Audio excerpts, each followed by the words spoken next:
The rain poured down like bullets from the dark sky, turning the busy streets of Manhattan into rivers of chaos. Cars honked their horns while people ran for shelter under building awnings and bus stops. In the middle of this storm, a black sedan pulled up to the curb outside the Grand Metropolitan Hotel, one of the most expensive places in the city. Inside the hotel lobby, Marcus Williams adjusted his simple gray uniform and checked his watch for the third time in 5 minutes. He had been working as a housekeeper at the Grand Metropolitan for almost 2 years now, and today was supposed to be different. Today, he was finally going to ask his supervisor for a raise. With his mother's medical bills piling up and his younger sister needing money for college, every dollar mattered. Marcus was a tall, thin man in his early 30s with gentle brown eyes that seemed to carry the weight of the world. Despite his struggles, he always maintained a warm smile for the hotel guests and worked harder than anyone else on his shift. The other housekeepers often joked that Marcus treated every room like it belonged to royalty, paying attention to every small detail. Outside in the rain, Alexander Hayes sat in the back seat of his black sedan, staring at his phone screen with frustration. The 40-year-old billionaire had built his empire from nothing, turning a small tech startup into one of the largest companies in the world. But, right now, all his money and power couldn't solve his immediate problem. His regular driver had called in sick, and the replacement driver the company sent was nowhere to be found. Alexander was dressed in a simple dark suit with no flashy jewelry or obvious signs of wealth. He preferred to keep a low profile, especially after his recent messy divorce that had filled the tabloid newspapers for months. The media had painted him as a cold, heartless businessman who cared more about money than people. The truth was more complicated, but Alexander had learned that the truth rarely mattered in the court of public opinion. His phone rang, and he answered it with a sharp tone. "Where is my driver?" "Sir, there's been a mix-up with the scheduling," came the nervous voice of his assistant. "The replacement driver is stuck in traffic across town.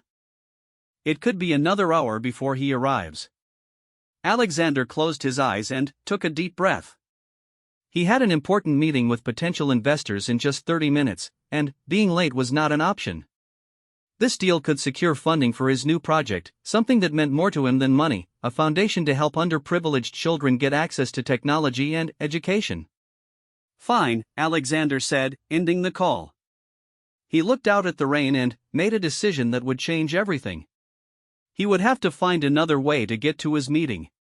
Inside the hotel, Marcus was finally walking toward the supervisor's office when his phone buzzed. It was a text from his mother's nurse at the hospital. The message made his heart sink. "Your mother's condition has gotten worse. The doctors want to try a new treatment, but insurance won't cover it.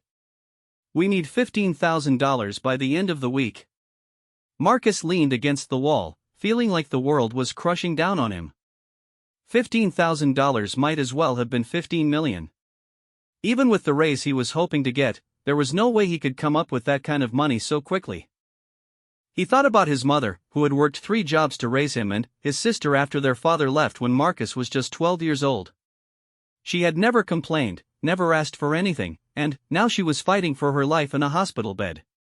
Lost in his worry, Marcus didn't notice the commotion at the hotel entrance until he heard raised voices. He looked up to see a well-dressed man standing by the door, clearly agitated, while the hotel manager spoke to him in hushed tones. Alexander had walked into the Grand Metropolitan hoping to find a taxi or rideshare service, but the storm had made transportation nearly impossible. Every taxi was either occupied or not running, and the rideshare app showed wait times of over an hour.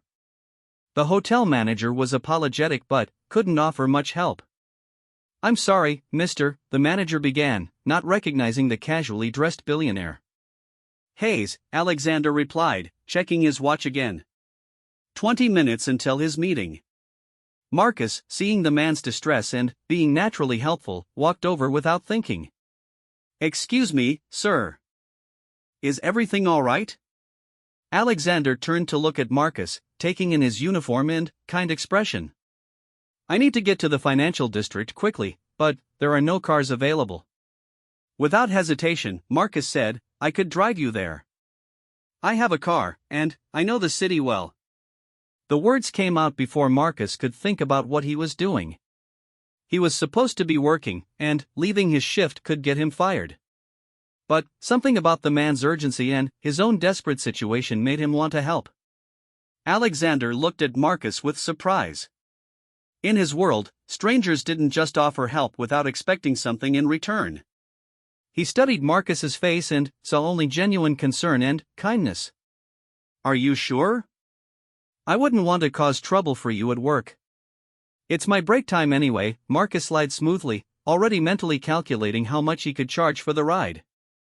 Maybe this stranger would pay enough to at least help with some of his mother's medical bills. "My car is in the employee parking garage.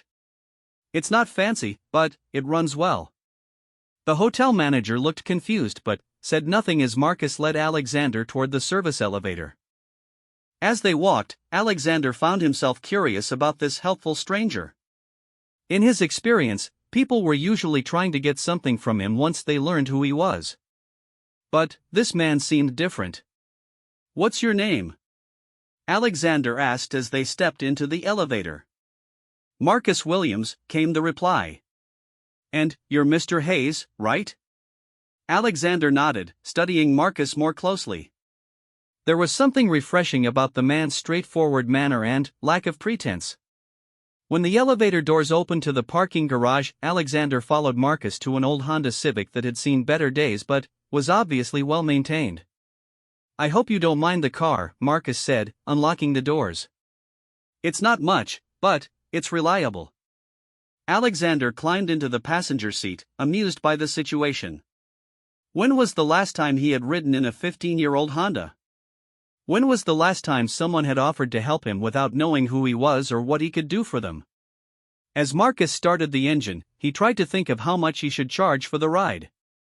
The financial district was about 20 minutes away in normal traffic, but with the storm, it could take longer. He desperately needed money, but he also didn't want to take advantage of someone who seemed like a decent person. "So, what kind of work do you do, Mr. Hayes?" Marcus asked as they pulled out of the parking garage and into the rain-soaked streets.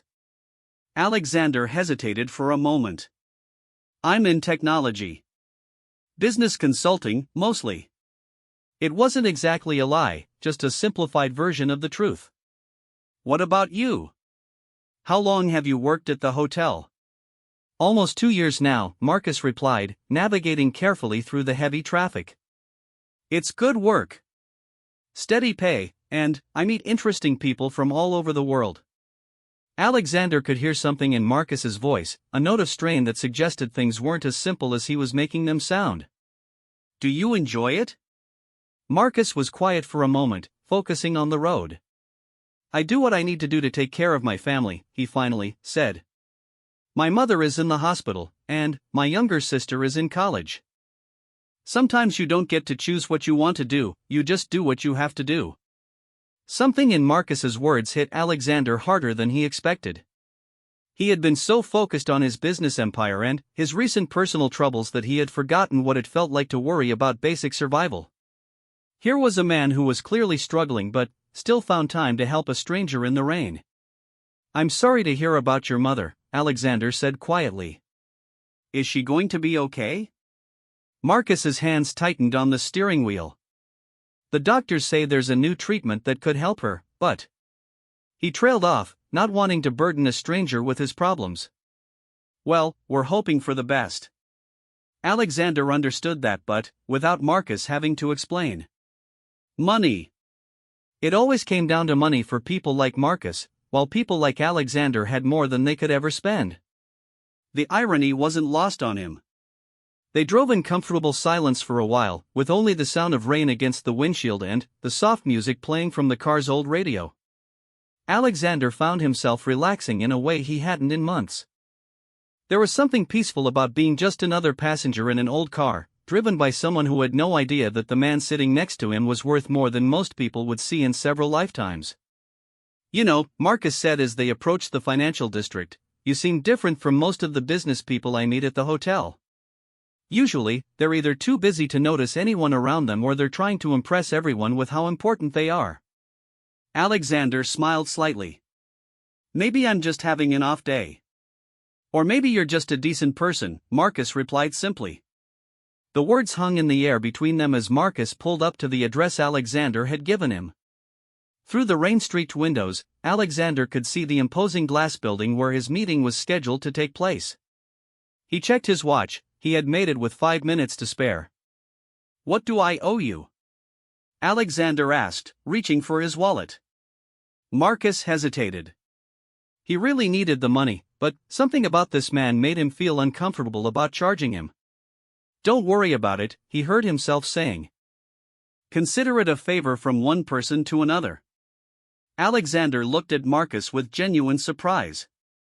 When was the last time someone had refused his money? "Are you sure? You went out of your way to help me, and gas isn't cheap these days." "I'm sure," Marcus said, though he was mentally kicking himself. $15,000 for his mother's treatment, and here he was turning down money from someone who could obviously afford to pay. Alexander studied Marcus's face and saw the internal struggle there. This man clearly needed money. His car, his clothes, his mention of his mother's medical bills all pointed to financial stress. Yet here he was, refusing payment from someone he assumed could afford it. "Marcus," as Alexander said slowly, "would you mind if I asked you something personal?" Marcus turned in his seat to face him. "Sure. The treatment for your mother, how much does it cost?" Marcus's expression changed, becoming guarded. "Why do you ask?" "Just curious," Alexander replied gently. "You mentioned the doctors had a new treatment but that you were hoping for the best." It sounded like there might be more to the story. Marcus was quiet for a long moment, studying this stranger who had somehow gotten him to open up more in 20 minutes than he usually did with people he had known for years. There was something about Mr. Hayes that felt trustworthy, something that made Marcus want to be honest with him. $15,000, Marcus said finally. "The insurance company says it's experimental, so they won't cover it. The doctors think it could give her a real chance, but we have to decide by the end of the week." Alexander felt something shift inside his chest. $15,000. To him, that was less than he spent on a single business lunch. To Marcus, it was clearly an impossible amount. Here was a man who had just refused payment for a favor, a man who worked as a housekeeper to support his family, facing a situation that Alexander could solve with a phone call. "I'm sorry," Alexander said quietly. "That must be incredibly difficult for your family." "We'll figure something out," Marcus replied, though the uncertainty in his voice suggested he had no idea how. "We always do." Alexander reached into his jacket and pulled out his business card. It was simple, just his name and phone number, with no company logo or title that would give away his identity. "Marcus, I want you to have this. If you ever need anything at all, I want you to call me." Marcus took the card and looked at it, confused. "Mr. Hayes, that's very kind, but I don't understand. Why would you want to help someone you just met?" Alexander opened the car door, preparing to get out into the rain. "Sometimes," he said, "we meet people who remind us of what's really important in life. You could have charged me for this ride, but you didn't. You went out of your way to help a stranger, even though you clearly have your own problems to worry about. That says something about who you are." "But I don't even know you," Marcus protested. Alexander smiled, a real smile that reached his eyes for the first time in months. "Sometimes the best help comes from people we don't know. Keep the card, Marcus. Promise me you'll call if you need anything." Marcus looked down at the simple business card, then back up at Mr. Hayes. There was something in the man's eyes, a sincerity that Marcus couldn't quite understand but somehow trusted. "Okay," he said finally. "I promise." Alexander stepped out into the rain, then turned back to lean down to the passenger window. "And, Marcus? Take care of yourself. People like you are rarer than you might think." With that, he was gone, disappearing into the glass building like he belonged there. Marcus sat in his car for a moment, staring at the business card and trying to process what had just happened. He had expected to make maybe $20 or $30 from the ride, enough to buy groceries for the week. Instead, he had a business card from a stranger who seemed to genuinely care about his problems. Marcus tucked the card into his wallet and started the drive back to the hotel, his mind spinning with questions. Who was Mr. Hayes really? Why had he been so interested in Marcus's mother's medical situation? And why did Marcus have the strange feeling that this chance encounter was going to change his life in ways he couldn't yet imagine? Back at the hotel, Marcus's supervisor was waiting with crossed arms and an angry expression. "Williams, where have you been? Your shift doesn't include personal taxi service for hotel guests." Marcus accepted the lecture and the written warning that went into his employee file, but his mind was elsewhere. He kept thinking about the genuine concern in Mr. Hayes's voice when he asked about Marcus's mother, and the way he had insisted that Marcus keep his business card. That evening, Marcus sat by his mother's hospital bed, holding her thin hand while she slept. The machines around her bed beeped quietly, monitoring her vital signs and reminding him of how precious time was. He pulled out the business card and stared at it again, wondering if he should call the number. His sister Sarah arrived with coffee and sandwiches from the hospital cafeteria. At 19, she was everything Marcus had hoped she would become: smart, determined, and full of the kind of hope that comes from believing the world still holds good things. She was studying business at the local community college and working part-time at a bookstore to help pay for her classes. "Any change?" Sarah asked, settling into the chair beside Marcus. "No," Marcus replied. "But the doctors said that's not necessarily bad news." "She's stable." Sarah nodded, then noticed the business card in Marcus's hand. "What's that?" Marcus told her about his encounter with Mr. Hayes, about the ride in the rain and the strange conversation that followed.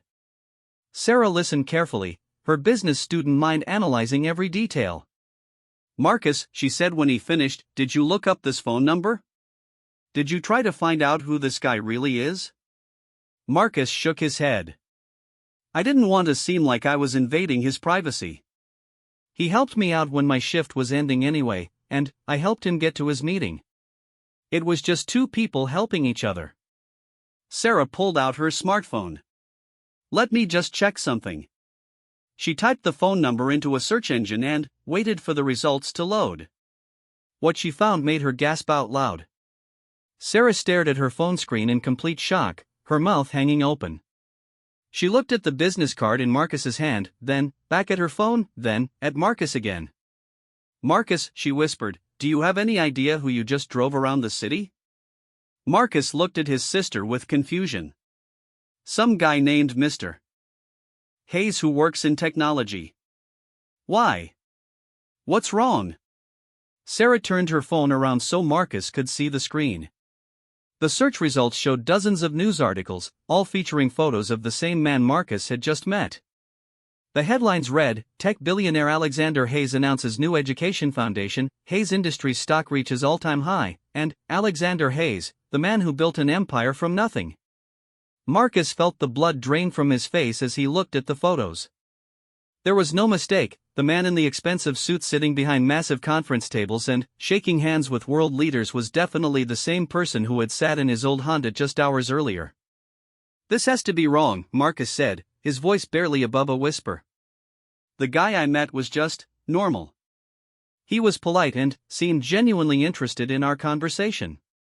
He didn't act like he was rich or famous." Sarah scrolled through more articles, reading quickly. "Marcus, according to this, Alexander Hayes is worth over $3 billion. He's the CEO of Hayes Industries, which owns dozens of companies. He's one of the most powerful men in the country." Marcus felt sick to his stomach. No wonder Mr. Hayes, Alexander Hayes, had been so interested in his mother's medical bills. $15,000 wasn't an impossible amount to him, it was pocket change. Marcus had been sitting in his car complaining about money to someone who probably spent more than that on a single meal. "I feel like such an idiot," Marcus said, putting his head in his hands. "I was telling a billionaire about my financial problems like he could relate to struggling to pay bills. He was probably laughing at me the whole time." "No," Sarah said firmly, reading more of the articles. "Look at this, Marcus. It says here that Alexander Hayes grew up poor. His father left when he was young, and his mother worked multiple jobs to support him and his younger sister. Sound familiar?" Marcus looked up at her, then, at the phone screen. The article detailed how Alexander had started his first company in his mother's garage, how he had worked 3 jobs while going to community college, and how he had never forgotten his humble beginnings despite his massive success. It also says, Sarah continued, that he's known for being private and down-to-earth despite his wealth. There are stories here about him helping employees with personal problems, paying for medical treatments, and even doing surprise visits to his company's lower-level workers to thank them personally. Marcus was quiet for a long moment, processing this information. So when he gave me his card and told me to call if I needed anything, he meant it, Sarah finished. Marcus, do you realize what this means? You have a direct connection to one of the most powerful people in the country, and he clearly likes you. He could solve our problem with Mom's treatment without even thinking about it. I can't ask him for money, Marcus said immediately. That would be wrong. He was being kind to what he thought was just a regular person doing him a favor. If I call him now asking for money, it would prove that everyone who tries to use him for his wealth is right. Sarah sighed, understanding her brother's pride but also frustrated by it. Marcus, you're not trying to use him. You didn't know who he was when you helped him. You refused to take money for the ride. And he's the one who gave you the card and told you to call if you needed anything. Their mother stirred in her sleep, making a small sound that drew both siblings' attention. She looked so fragile in the hospital bed, connected to machines and fighting a battle that modern medicine could help her win if they could just afford it. I need to think about this, Marcus said finally. Meanwhile, across the city in his penthouse office, Alexander Hayes was having his own internal struggle. The meeting with the investors had gone perfectly, they were excited about his new education foundation and had committed to providing substantial funding. But Alexander's mind kept drifting back to his conversation with Marcus Williams. Alexander's assistant knocked on his office door and entered with a stack of documents. The contracts from today's meeting are ready for your review, Mr. Hayes. Thank you, Jennifer, Alexander replied, but didn't look up from his computer screen. Can you do something for me? I need you to look into someone's background. Quietly and discreetly. Jennifer raised an eyebrow. Alexander rarely asked for background checks on people, and, when he did, it was usually for business purposes. Of course. What's the name? Marcus Williams. He works as a housekeeper at the Grand Metropolitan Hotel. I want to know about his family situation, especially anything about his mother's medical condition. Jennifer made notes on her tablet. Should I prepare a standard security report? No, Alexander said quickly. This isn't for security purposes. I just want to understand his situation better. And, Jennifer? I want this kept completely confidential. No one else needs to know about this inquiry. After Jennifer left, Alexander stood at the floor-to-ceiling windows of his office, looking out at the city lights. In his 40 years, he had met thousands of people. Business partners, competitors, employees, politicians, celebrities, everyone wanted something from him. But Marcus Williams had asked for nothing. In fact, he had refused payment for a service that Alexander would have gladly paid for. Alexander thought about his own mother, who had passed away 5 years earlier after a long battle with cancer. Despite his wealth, he hadn't been able to save her. The doctors had tried everything, but sometimes money wasn't enough. However, in Marcus's case, money might be exactly what was needed. The next morning, Marcus returned to work at the Grand Metropolitan Hotel with mixed feelings.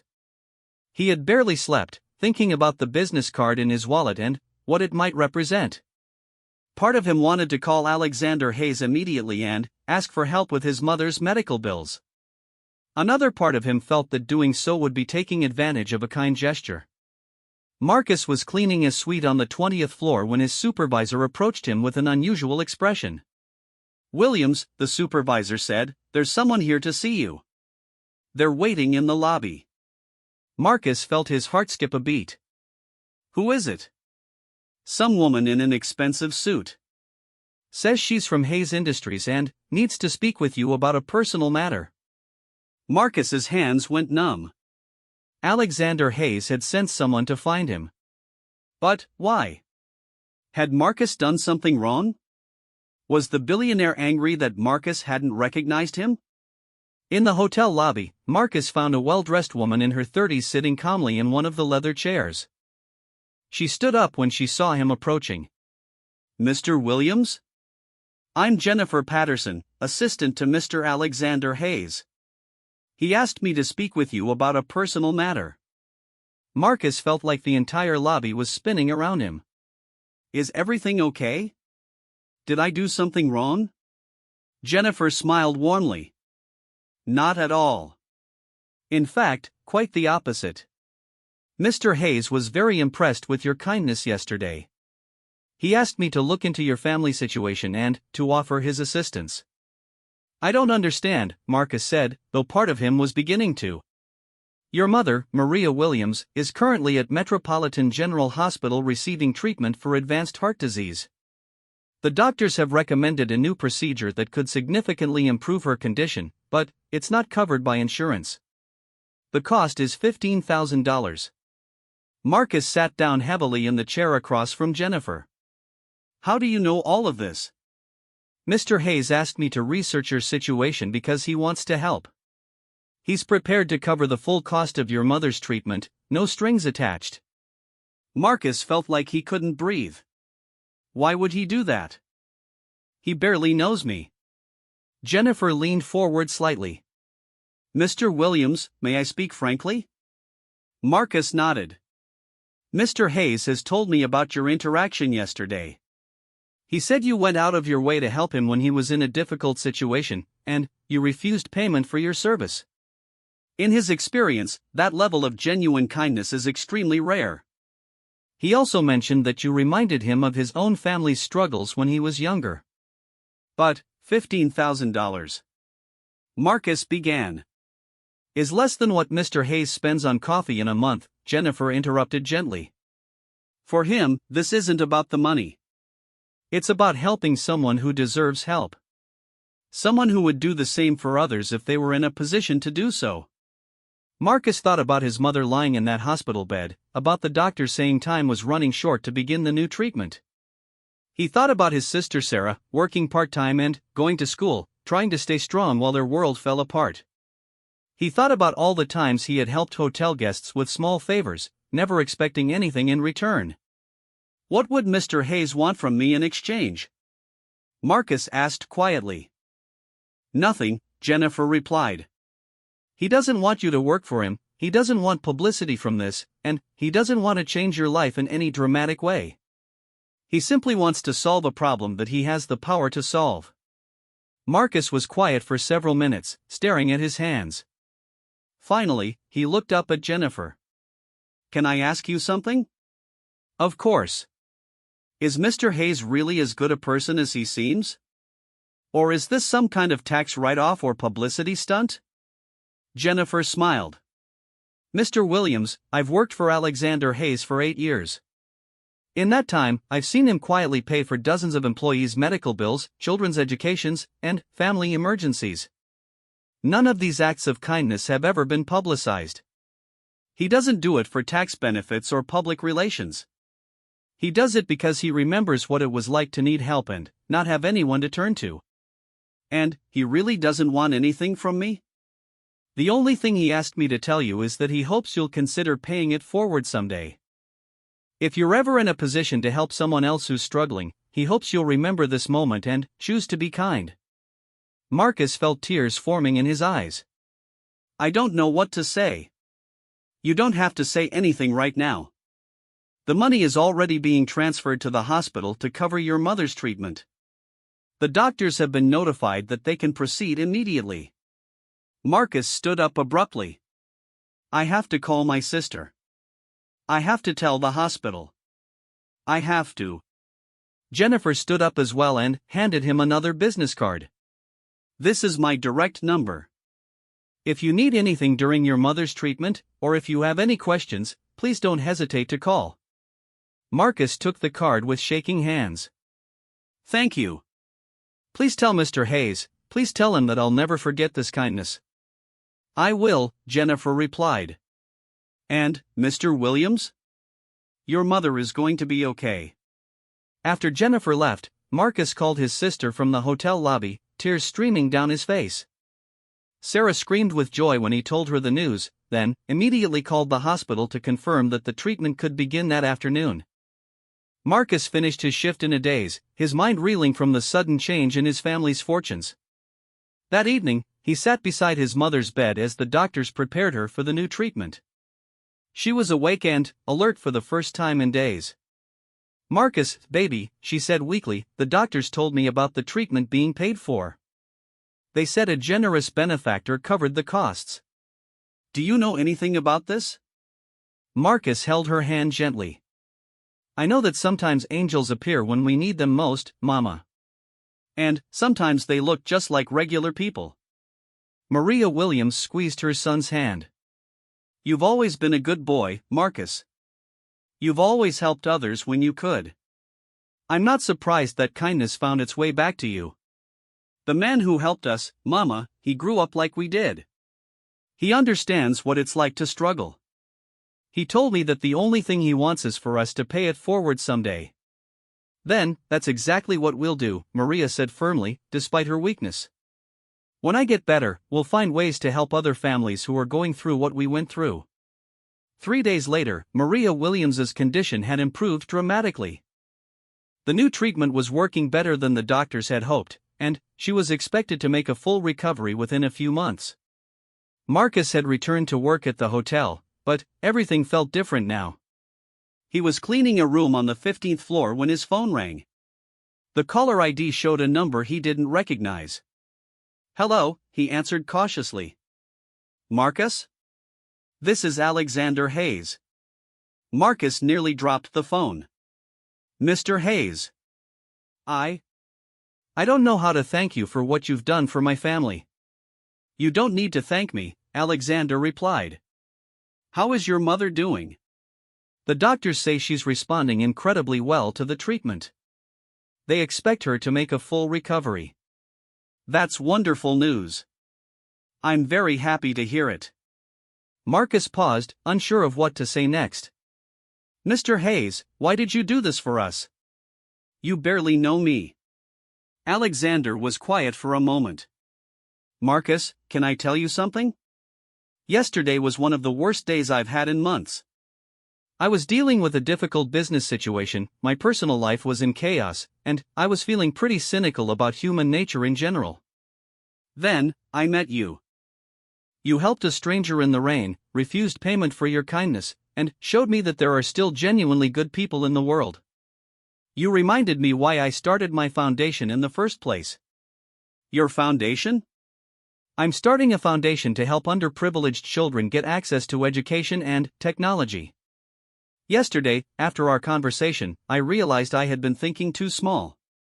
I want to expand it to help families in medical crises as well." Marcus felt overwhelmed. So helping my mother was the first step in something bigger. "Marcus, I want to ask you something, and I want you to think carefully before you answer." "Okay. How would you feel about leaving your job at the hotel and coming to work for the foundation? We need someone who understands what it's like to struggle, someone who has real empathy for the families we want to help. The salary would be significantly more than what you're making now, and you'd have full medical benefits for your entire family." Marcus sat down heavily on the hotel room bed, his mind spinning. "Mr. Hayes, I don't have any experience with foundation work or business. You have something more valuable than experience, Marcus. You have integrity, compassion, and the kind of background that would help us make sure we're reaching the right people in the right ways. Everything else can be taught." Marcus thought about his mother in the hospital bed, about his sister working multiple jobs to pay for college, about all the nights he had worried about money and wondered if things would ever get easier. "Can I ask you one more question?" Marcus said. "Of course. If I hadn't given you a ride that day, if we had never met, would you still have started this medical assistance program?" Alexander considered this carefully. "Honestly? Probably not. At least not for several more years. Meeting you changed my perspective on a lot of things. Marcus felt a strange sense of destiny, as if all the struggles of his life had been leading him to this moment. "Mr. Hayes, I would be honored to work for your foundation." "Excellent. Can you start Monday?" As Marcus hung up the phone, he looked around the hotel room he was cleaning and smiled. In just a few days, his entire life had been transformed by a chance encounter with a stranger in the rain. His mother was going to live, his family's financial struggles were over, and he was about to embark on a career helping others in situations similar to what his family had just experienced. But, perhaps most importantly, Marcus had learned that kindness really could change the world, one person at a time. He thought about Alexander Hayes, the billionaire who could have ignored a struggling housekeeper but instead chose to see him as a fellow human being deserving of help and respect. Marcus finished cleaning the hotel room with extra care, knowing it would be one of his last. On Monday, he would start a new chapter of his life, but he would never forget the lesson he had learned. Sometimes the most powerful thing you can do is simply treat others with kindness and dignity, regardless of their station in life. As he gathered his cleaning supplies and prepared to move on to the next room, Marcus's phone buzzed with a text from Sarah. "The doctors say Mama can come home next week. I can't believe how much our lives have changed. Do you think we're dreaming?" Marcus smiled as he typed back, "If we are, I hope we never wake up." 6 months later, Marcus Williams stood in the sleek conference room of the Hayes Foundation, looking out at the city skyline as he prepared for the most important presentation of his new career. The foundation had grown rapidly since its expansion into medical assistance, and Marcus had become its director of family outreach. In just half a year, they had helped over 200 families facing medical crises similar to what his own family had experienced. Marcus wore a well-tailored suit now, but he had never forgotten his roots. Every morning, he stopped by his mother's house to check on her recovery, and every evening, he reviewed applications from families desperately seeking help with medical bills. His mother Maria had indeed made a full recovery and had insisted on volunteering at the foundation despite Marcus's protests that she should rest. "You can't keep me sitting around doing nothing," Maria had told him firmly. "I know what these families are going through, and I want to help." Sarah had transferred to a prestigious 4-year university, her tuition fully covered by a Hayes Foundation scholarship. She was studying business and nonprofit management, planning to join the foundation after graduation. The Williams family had not only been saved by Alexander's kindness, they had become a crucial part of his mission to help others. Alexander entered the conference room as Marcus was reviewing his notes for the presentation. The billionaire looked more relaxed.